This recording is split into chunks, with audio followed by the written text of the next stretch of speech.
What's up everybody, we're back. I've got something a little bit different to show you today. We've got a wireless guitar mic pack from Acemic. This is the AT-5. It is a wireless microphone, transmitter, and receiver. It mounts onto your guitar, and it allows you to get a mic'd up acoustic guitar without having to stand in one spot in front of a microphone. I'm gonna go over all the features of the AT-5 wireless mic system. I'm gonna do a latency test, and I'm gonna do some sound tests. We'll see how it sounds with strumming, with picking, and playing fingerstyle. So there's a lot to get into. If you're ready, I'm ready. Let's get into it.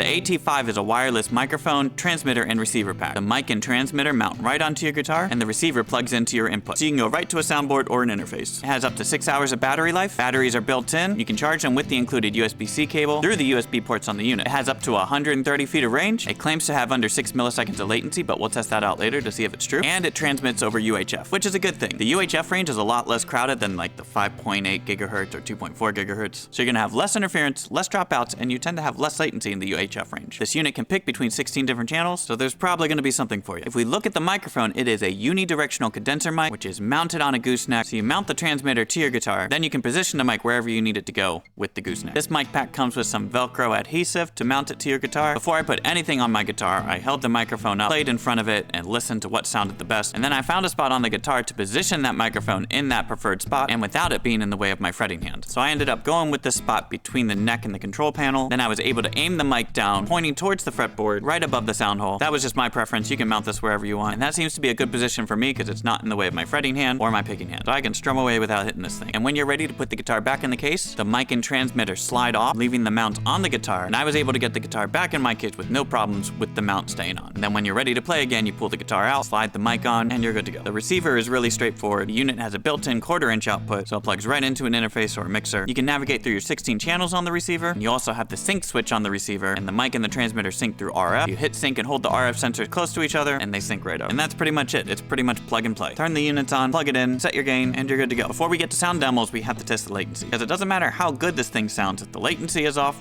there's no point to it. Happy to report that this thing performed better than advertised, but I measured under 3 milliseconds of latency. Somewhere between 2 and 3. Like just over 2 milliseconds, which is really good. If you can notice 2 milliseconds of latency, I feel bad for you. So the latency checks out. We have the mic mounted up. Let's go ahead and hear what this mic sounds like.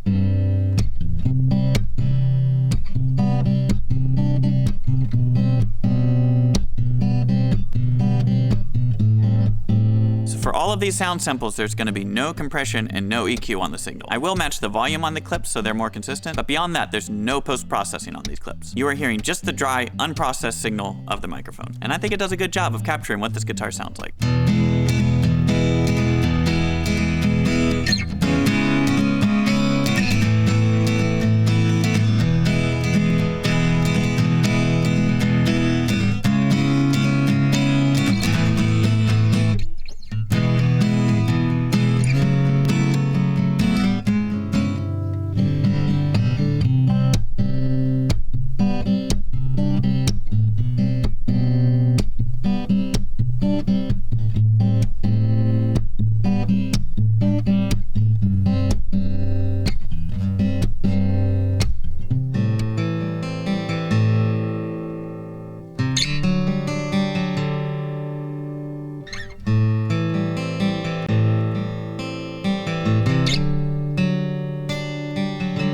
Another test that I wanted to do was to see how much outside noise this microphone picks up. It is a condenser microphone. They are known to pick up a lot more noise. So I wanted to get up and move around. My strap and my strap locks are a little bit loud, which is fine for any electric guitar, but not ideal for something mic'd up. I walked around and I rolled around and jumped around just to see what this mic would pick up, and here are the results of that.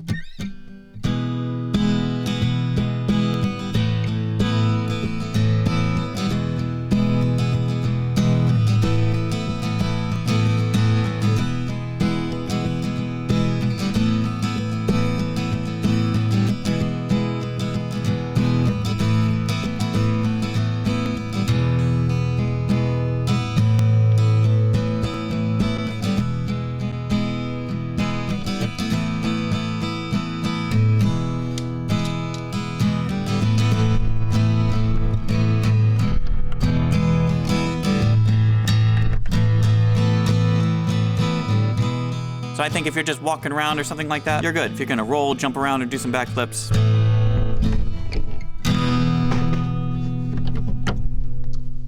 not great for that. One other test I wanted to do was to see how well this microphone would do in a live situation in front of a monitor. Now, I don't have a full sound system here, but I do have a powered wedge, so we threw it into that.